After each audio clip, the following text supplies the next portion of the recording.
नमस्कार, हमारे छत्तीसगढ़ देख रहे हैं आप और मैं हूं आपके साथ सपना दीपक मद्देशिया। बुलेटिन का आगाज करेंगे। रायपुर में बीजेपी प्रदेश चुनाव समिति की बैठक जारी है, जिसमें राष्ट्रीय महासंगठन महामंत्री शिव प्रकाश, सीएम विष्णुदेव साय और बीजेपी प्रदेश अध्यक्ष किरण सिंह देव, बीजेपी प्रदेश प्रभारी नितिन नवीन और क्षेत्रीय संगठन महामंत्री अजय जम्वाल मौजूद रहे। बैठक में आगामी चुनाव समेत दूसरे मुद्दों पर चर्चा की जा रही है।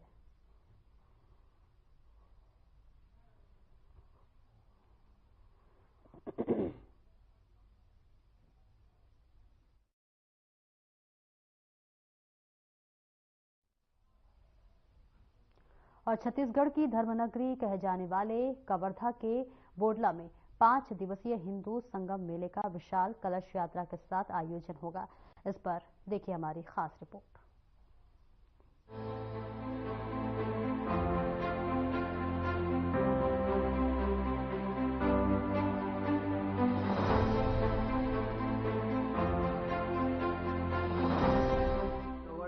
माघ महीने की मौनी अमावस्या के अवसर पर बोडला बांधा टोला स्थित हिंदू संगम मेला स्थल पर 25 जनवरी से 29 जनवरी तक 5 दिवसीय हिंदू संगम मेले का आयोजन किया जा रहा है। लाखों की संख्या में श्रद्धालु इस मेले में हिस्सा लेने के लिए पहुंचेंगे। मेले के पहले दिन विशाल कलश यात्रा और घट स्थापना का आयोजन होगा। कलश यात्रा बोडला के श्री राम मंदिर से शुरू होकर मेला स्थल तक पहुंचेगी। इस अवसर पर कवर्धा से एक बाइक रैली मेला स्थल तक निकाली जाएगी। इसके बाद सांस्कृतिक कार्यक्रमों का आयोजन होगा, जिसमें खैर झिट्टी के नंद कुमार साहू द्वारा छत्तीसगढ़ी कथा सुनाई जाएगी। अभी हम छत्तीसगढ़ के धर्म नगरी कहे जाने वाली कवर्धा के बोडला नगर में स्थित है। यहाँ पर विगत 12 वर्षों से हिंदू संगम का आयोजन किया जा रहा है और यहाँ पे सर्व जाति सर्व समाज को लेकर के इस वर्ष के मेले में विशेष रूप से जनजाति, बैगा गुनिया और संत सम्मेलन का आयोजन किया जाएगा। 27 जनवरी को हिंदू जनजाति समाज के सम्मेलन के अलावा बैगा गुनिया समुदाय के लोग भी मेले में भाग लेंगे। 29 जनवरी को संत सम्मेलन और सनातन हिंदू धर्म सभा का आयोजन किया जाएगा, जिसमें मठ मंदिरों में पूजा अर्चना करने वाले पुजारियों को सम्मानित किया जाएगा। मेले की जानकारी देते हुए हिंदू संगम आयोजन समिति के संयोजक दुर्गेश वर्मा ने बताया कि इस कार्यक्रम में मुख्य अतिथि के रूप में प्रदेश के सीएम विष्णुदेव साय, प्रांत संघ चालक डॉक्टर टोपलाल वर्मा, जिला संघ चालक दानेश्वर परिहार सहित तमाम गणमान्य लोग शामिल होंगे।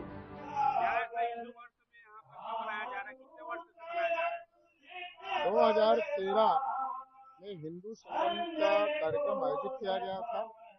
उस समय परम पूजनीय सरसंघ चालक डॉक्टर मोहन भागवत जी की उपस्थिति में लाखों हिंदू भक्त, हिंदूनिष्ठ जनता यहाँ पर उपस्थित थे और इस हिंदू संगम के आयोजन का मुख्य उद्देश्य केवल इतना ही है, हिंदू समाज हिंदू भाव लेकर खड़े हो जाए। तो हिंदू समाज के अंदर जो भी भेदभाव है, छुआछूत है, अस्पृश्यता है, गौ माता की हत्या हो रही है, लौ जिहाद, धर्मांतरण हो रहा है, कुछ सामाजिक समस्याएं और परिवारों का विघटन हो रहा है, संयुक्त परिवार का विघटन हो रहा है। तो संयुक्त परिवार का विघटन न हो, कुछ सांस्कृतिक मूल्यों का क्षरण हो रहा है। इन सारे मूल्यों पर चर्चा होकर कुछ उसमें सकारात्मक पहल हो। इसमें पहला कदम है समरसता का भोजन, सहज भोजन और समरस समाज, ऐसा हिंदू समाज बने।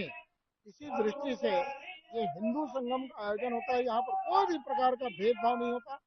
यहाँ हिंदू समाज के सभी घटक के लोग एक साथ बैठकर भोजन करते हैं, एक साथ परोसते हैं, भोजन करते हैं, कराते हैं, यज्ञ में भाग लेते हैं, हवन में भाग लेते हैं।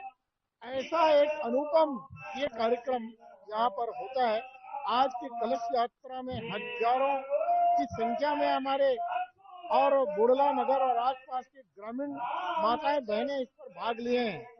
यह भी एक अच्छे कार्यक्रम का निश्चित रूप से द्योतक है और इसमें उत्साह देखने को मिल रहा है कि हजारों लोग। और 27 तारीख को बैगा गुनिया सम्मेलन है, जिसमें फूक झाड़ करने वाले और गांव में ग्रामीण चिकित्सक जो छोटे छोटे बीमारियों की सेवा करते हैं, ऐसे लोग भी इस कार्यक्रम में 27 तारीख को आएंगे। और इस 27 तारीख के कार्यक्रम में हमारे स्वास्थ्य मंत्री अपने श्याम बिहारी जी आने वाले हैं। इसी प्रकार से पुजारी, पुरोहित, कथावाचक, साधु, संत और बैरागी, गुरु, ऐसे इस प्रकार के लोग बड़ी संख्या में 28 तारीख को आएंगे। और 29 तारीख को पूर्ण समागम है। माघ पूर्णिमा के अवसर, माघ मौनी अमावस्या के अवसर पर 29 जनवरी को पूरे क्षेत्र के जनजाति, अनुसूचित जाति और संपूर्ण हिंदू समाज अपने परिवार के साथ, अपने बच्चों के साथ, अपनी माता बहनों के साथ यहाँ पर उपस्थित होने वाले हैं। समरस समाज, संगठित समाज, एक रस समाज का परिचय यहाँ पर दिया जाएगा। और यहाँ पर परम पूजनीय सर संघ चालक जी से प्रेरणा लेकर यहाँ अपने प्रांत के संघ चालक डॉक्टर टोपलाल वर्मा जी, प्रांत के मुख्यमंत्री, प्रदेश के मुख्यमंत्री विष्णु देसाई जी और अपने लक्ष्मण राज जी, एक जनजाति समाज के विशेषज्ञ हैं, विचारक हैं, वो भी मध्य प्रदेश से यहाँ पर आने वाले हैं। संघ के प्रांत प्रचारक यहाँ के मुख्य वक्ता है, वो भी अपने विचार और अपनी भावनाओं को व्यक्त करके समाज का प्रबोधन करेंगे। ऐसा अपना एक कार्यक्रम है। मेले के दौरान 5 दिवसीय विशाल भंडारे का आयोजन किया जाएगा, जिसमें सर्व हिंदू समाज के लोग एक साथ जमीन पर बैठकर संगत और पंगत में भोजन करेंगे। इस आयोजन का उद्देश्य समाज में व्याप्त कुरीतियों को समाप्त करना और सामूहिकता को बढ़ावा देना है। मेला स्थल पर विभिन्न प्रकार की दुकानें और झूले लगाए जाएंगे, जिससे मेला स्थल पर आने वाले लोग आनंद ले सकेंगे। यह आयोजन हर वर्ग के लोगों के लिए आकर्षण का केंद्र होगा। Bureau report.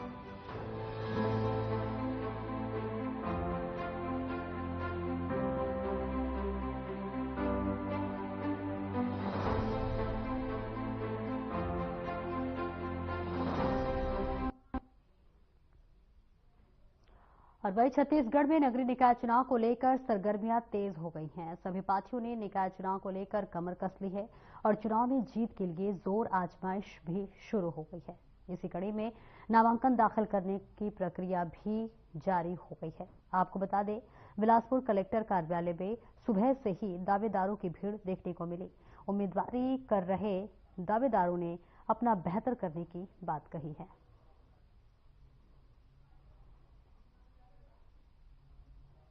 मैंने भी दावेदारी की है और दावेदारी के तहत मैं आज यहाँ आवेदन लेने के लिए आया हूँ। पार्टी जो भी तय करेगी मैं उसके साथ रहूँगा और पार्टी से मैंने भी आवेदन किया है।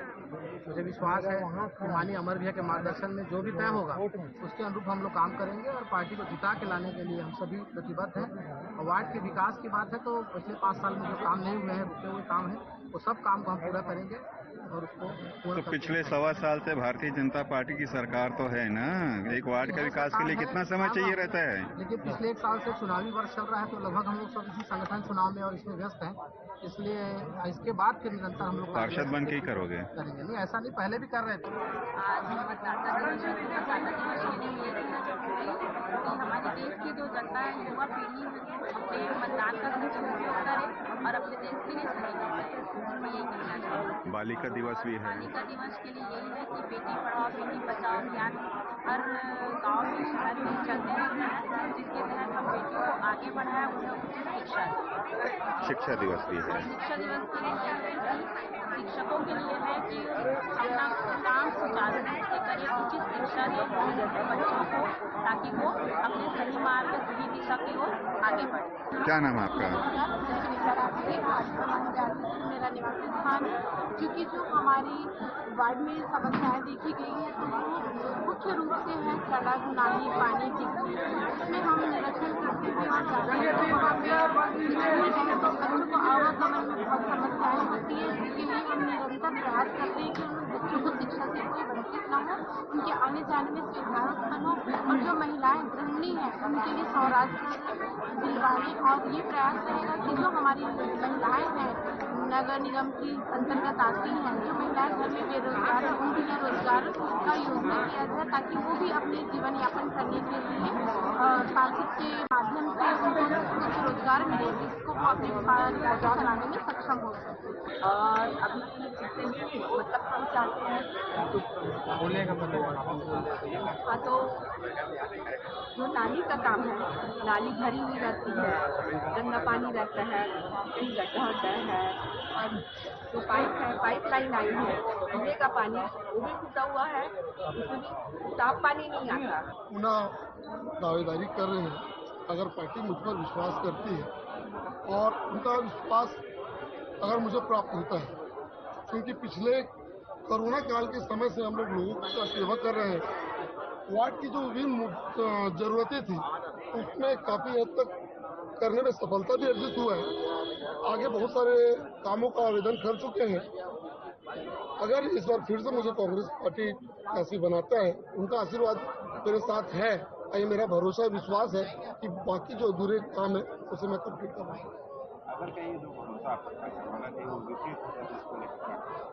एक तो विश्वास का खेल है और काम करने वाले विश्वास पे ज्यादा भरोसा करते हैं, और ऐसा हम लोग पारिवारिक वातावरण में काम किए हैं। मुझे पूरा भरोसा है कि पारिवारिक वातावरण में काम करने से उनका विश्वास मुझे मिलेगा और वो पुनः मुझे अपना आशीर्वाद देंगे। जो अधूरे काम है वो मैं कर पाऊंगा।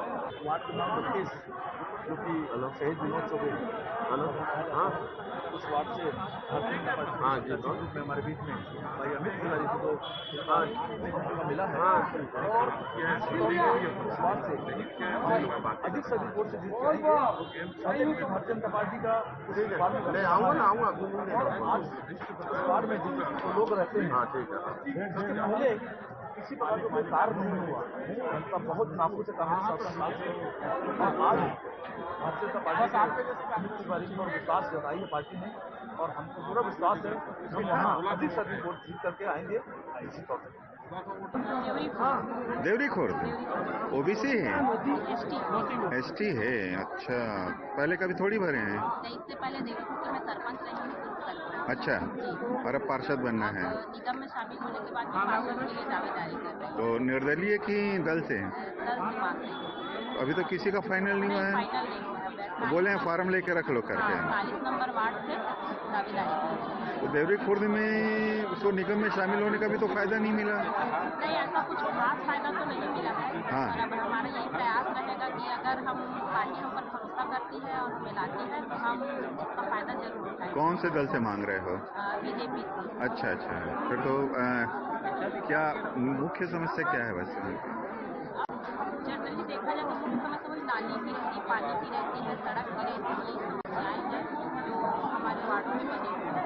और परिसीमन होने के बाद में 43 नंबर वार्ड जो है जिसमें 2 गांव और जुड़कर आए, वो पहले काफी पंचायत था, पंचायत के रीति नीति से चल रहा था, तो वहाँ काफी समस्या है नाली की, सड़क की, कच्ची सड़क है और वहाँ पर सड़क बनाने का भी बहुत समस्याएं पैदा हो।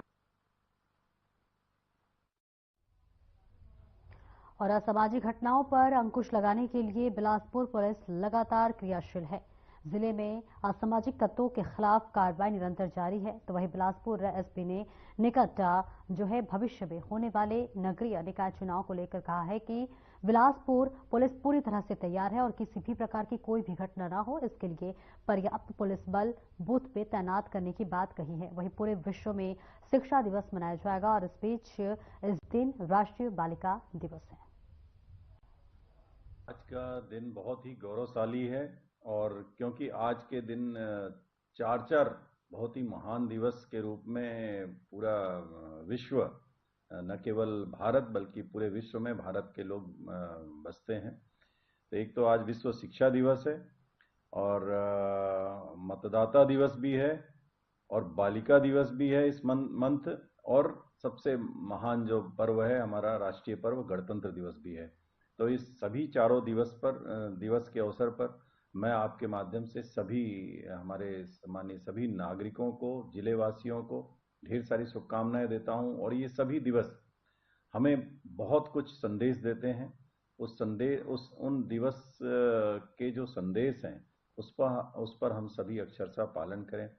हम देशवासी की हैसियत से अपने राष्ट्रभक्ति, अपना राष्ट्र प्रेम, देश के संविधान और कानून का अक्षरशः पालन करके हम अपना देश प्रेम व्यक्त कर सकते हैं। जैसे हमारा हमारा सैनिक बॉर्डर पर अपनी राष्ट्रभक्ति, अपने युद्ध और अपने युद्ध कौशल से, अपनी बहादुरी से प्रकट करता है, वैसे ही एक नागरिक इस देश के संविधान और कानून का पालन करके व्यक्त कर सकता है, और उसी इक्विवेलेंट उसकी वो माना जाना चाहिए। कि जो हमने पहले सप्ताह में ट्रैफिक इंजीनियरिंग की बात की, ट्रैफिक इंजीनियरिंग में जहाँ जहाँ कमियां थी, अभी भी और भी चीज़ें, अभी कल तक ऑर्डर भी कुछ हो जाएंगे, जिसमें कि आप लोगों ने देखा होगा स्प्रिंग वाले जो डिवाइडर रहते हैं वो टूट गए हैं, तो उसके लिए नगर निगम से वो भी हमें मिल जाएगा, तो उसको सबको लगवाएंगे। कहीं रोड पे प्रॉब्लम है तो वो सब ठीक कराए जा रहे हैं। ट्रैफिक एजुकेशन, जागरूकता जो है, अवेयरनेस का जो कार्यक्रम है वो हम लोगों ने किया है, क्योंकि कई ऐसे कॉरपोरेट सोशल रिस्पॉन्सिबिलिटी जो अपने कंपनियां हैं अपने ज़िले में, उन सबसे भी रिक्वेस्ट की है कि आपके यहाँ के जितने भी कर्मचारी हैं, जो भी आपके प्लांट में आते हैं, आपके ऑफिसेस में आते हैं, उनको सबको अनिवार्य कर दीजिए कि बगैर हेलमेट के कोई ना आए, बगैर हेलमेट के प्रवेश ही ना दिया जाए। हम इस तरीके का उनसे अनुरोध कर रहे हैं। आप सभी के माध्यम से भी ऐसे सभी संस्थानों में, जितने भी कमर्शियल इंस्टीट्यूशंस हैं, बैंक हैं, व्यापारिक प्रतिष्ठान हैं, सबसे मैं ये अनुरोध करता हूं कि अपने यहाँ के समस्त कर्मचारियों से ये अनुरोध करें और उनको इंश्योर कराएं कि वो बगैर हेलमेट के ना आए। उसी के अंतर्गत हम लोगों ने अभी तक कम से कम 1 से 1,500 हेलमेट निःशुल्क इन्हीं प्रतिष्ठानों के द्वारा उपलब्ध कराए गए हैं। हम लोग वहां जाकर खड़े होते हैं और लोग वहां पर उनको सौंपते हैं, और सभी से ये अनिवार्य है कि हेलमेट लगाएं। मोर देन 60% जान केवल सिर में चोट लगने के कारण जाती है। यदि हेलमेट रहेगा और अनफॉर्चुनेटली अगर कोई एक्सीडेंट हो जाता है तो उसमें जान बचाई जा सकती है। बाईपास में गया था सर, वो वहाँ पे वो ले लिया सर। जो शहर पे ई रिक्शा जो बढ़ गए हैं उनका वेरिफिकेशन बहुत जरूरी है। कई ऐसे लोग आरटीओ को बोला गया है, अभी हमने 50-60 उस दिन ई रिक्शा खड़ा करवा दिया था। मैंने बोला था वो कहीं से भी निकल आते हैं, कई बार महिलाएं बेचारी कंप्लेंट करती हैं। तो एक तो उनका जो चलाने का तरीका है वो गलत है, और उसमें नंबर भी स्पष्ट नहीं दिखाई देता है। तो सबका उसमें किया गया है कि सभी के नंबर अच्छे से डालें। इवन मैंने अभी डीएसपी ट्रैफिक और एडिशनल एसपी अभी आ गए हैं, उनको भी निर्देशित किया है कि सबके बाकायदा जो यूनिफॉर्म होता है ना, और सारे लाइसेंस रखें, सब पेपर रखें अपने पास, और इस तरीके से उनको निर्देशित किया है। और रायपुर में भारतीय जनता पार्टी के प्रदेश प्रवक्ता केदारनाथ गुप्ता ने प्रेस कॉन्फ्रेंस को संबोधित किया। उन्होंने बताया कि अभी हाल ही के दिनों में मुंबई में छत्तीसगढ़ इन्वेस्टर्स कनेक्ट मीट का दूसरा चरण आयोजित किया गया है, जिसमें छत्तीसगढ़ को भारत के मुख्य मार्ग पर प्रशस्त करने के लिए सरकार ने कई कदम उठाए हैं। आज की प्रेस ब्रीफ में मैं भारतीय जनता पार्टी के प्रदेश के मीडिया प्रभारी, सरल, सहज और जानकार युवा ऊर्जावान भाई अमित चिमनानी जी का स्वागत, वंदन और अभिनंदन करता हूं। मेरे साथ में मेरे साथी प्रवक्ता भाई सुनील चौधरी जी और यहाँ पर उपस्थित सभी पत्रकार बंधुओं का मैं हार्दिक स्वागत, वंदन और अभिनंदन करता हूं। जब हम सुबह सोकर उठते हैं तो एक नई ताजगी का एहसास करते हैं। ऐसा लगता है कि आज का दिन बड़ा ऊर्जा भरा लग रहा है। सूर्य नारायण अपनी कृपा बरसा रहे हैं और प्रकृति में जो अब हवा चल रही है उसने अपना रुख ऐसा लगता है कि मोड़ लिया है। अब ऐसी संभावनाएं छत्तीसगढ़ प्रदेश में दिखाई पड़ रही है। ऐसा लगता है कि पता नहीं आज कौन सा त्योहार है, मन बड़ा अच्छा लग रहा है, प्रसन्न है। जब से माननीय विष्णुदेव साय जी की भाजपा की सरकार आई है, नित नए आयाम के साथ छत्तीसगढ़ की जनता प्रसन्नता के साथ आगे बढ़ रही है। इसके अगर कुछ मैं आपको वास्तविक घटनाएं और उदाहरण बताना चाहूं तो छत्तीसगढ़ प्रदेश में जब भूपेश बघेल की सरकार थी तो आर्थिक संकट था। धान के लिए खरीदी के लिए घोटाले और भ्रष्टाचार करके छत्तीसगढ़ महतारी की धन संपदा को लूटा जा रहा था। और जैसे ही ये दिवाली हुई 23 की और कमल में मां लक्ष्मी बैठकर आई, ऐसा लगता है विष्णुदेव साय की सरकार आई, किसानों को धान के लिए बारदाने की कमी नहीं हुई। वो कहते थे केंद्र सरकार बारदाना नहीं दे रही है, लगातार आरोप लगाते थे, पर काम कोई करता ही नहीं था। भूपेश बघेल की सरकार में सब हिसाब लगाते थे कि माल कहां से आएगा, कैसे आएगा, कौन सी योजनाएं बताएं। किसान, युवाओं, महतारी पर किसी का ध्यान नहीं था। माननीय विष्णुदेव साय की सरकार आई, अब बारदाना तो पहले ही उपलब्ध है। एक किस्त में पैसा जा रहा है, जो प्रोत्साहन राशि है फरवरी में दी जाने वाली है। लगातार धान खरीदी के आंकड़े बढ़ रहे हैं, कैसे हो गया?